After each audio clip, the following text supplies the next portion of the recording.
Greetings! Welcome to the Week 3 Early Access Update for hot dogs, horseshoes, and hand grenades. We're going to start off with our sound check as always. Make sure your speakers aren't up too high. Here we go. Awesome.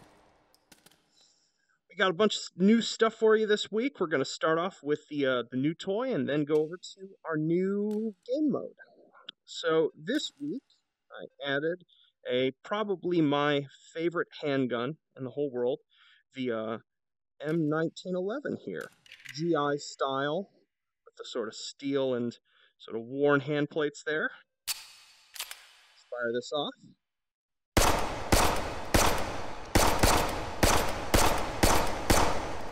Wonderful. So, I've got a couple things actually to talk about this week involving the handguns. I've seen a number of discussions on Reddit about the angle of them relative to the controller. Now, obviously, the part that I don't see discussed really in all of this is that for handguns that actually have to be reloaded, alignment is an incredible challenge. And you can see this here.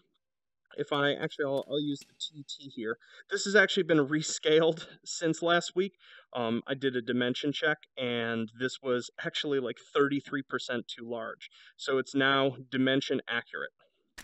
Now, as you can see here, this is using the sort of the alignment that I've been using so far, which is that it's actually tipped up ever so slightly relative to the flat top of the controller.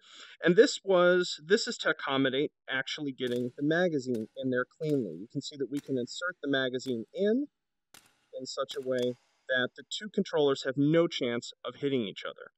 But obviously the result of this is that we actually have to cant the controller forward to shoot with it. As an experiment, and to have you guys try out, let me know what you think, for the 1911, I have angled the controller much closer, basically lined up with the front of the firearm's actual grip. And so you can see that, here, if I actually pick them up together, if I line the two controllers up, there's the comparison of the angle. So this is much further forward. In some ways, truthfully, I can't tell what's easier to fire, and I shouldn't be the one to be asked because I've spent just so many hours in here.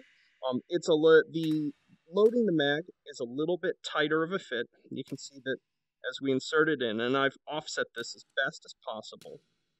But the back edge of the controller basically right now is scraping against the other one. They don't hit each other, so you can still do this pretty fast, etc.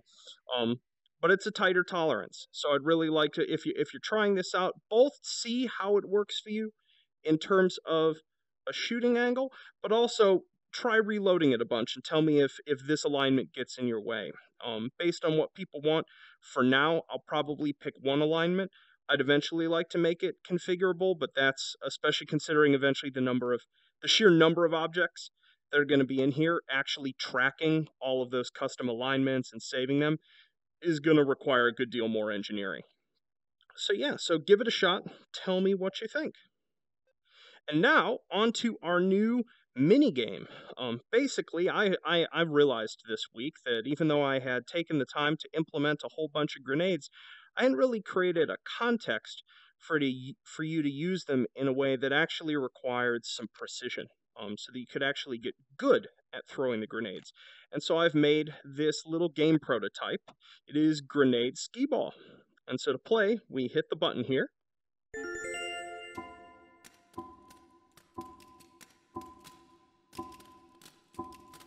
You get 6 grenades for a game, and we can see that we've got a whole bunch of toppleable blocks that have spawned here. When you pick them up, always make sure you're grabbing the grenade, not the pin. You can totally pull the pin out without holding the grenade, so just be mindful. And then here, my suggestion, as you throw this, basically a sliding underhand sort of throw is just like the real Skeeball is what you want. You don't necessarily want to overhand them here. They'll just bounce terribly. I've also given you a little more throwing power in this than in the other scene. It's about like a 1.6 multiplier on velocity, which frankly put, I think just compensates for the filtering the controller is already doing on its velocity. Anyway, enough talking. Let's throw some grenades. So we're going to pull this out. I'm not going to cook this. You can first just see how far it goes before it explodes. Oops, that was a terrible throw. Still got some down. To hit a lot of these, what you're going to have to play with is the timing of your throw. Remember, with this grenade, if you click the touchpad after you've pulled the pin out, it will pop the lever off. So I'm going to do that. 1, 2. And that's how you can get air bursts in between platforms. Let's see if we can get a good angled shot here. I'm going for that up there. I'm going to miss it now that I've said this. Oh. Awesome. Oh, looks like a bunch of them got stuck up there.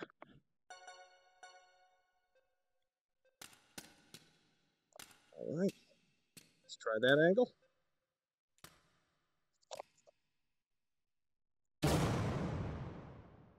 Awesome. So there you go.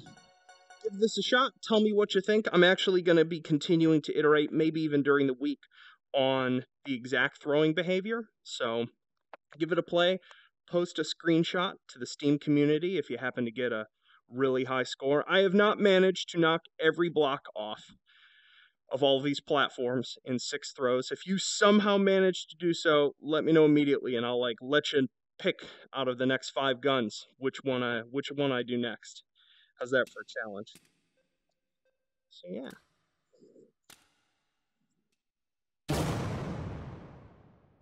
Awesome. Cool. And let's for the third section, let's bop on over to the warehouse range. And now that we're in the warehouse range, I just wanted to talk about a couple last little bug fixes and tweaks. So the first one, I can't remember which user pointed this out, but my hammer behavior was actually wrong with both of the handguns. When you actually pull the slide back now, it actually does cock the hammer back, and then firing, in this case with it empty, will snap it forward, so that's behaving correctly.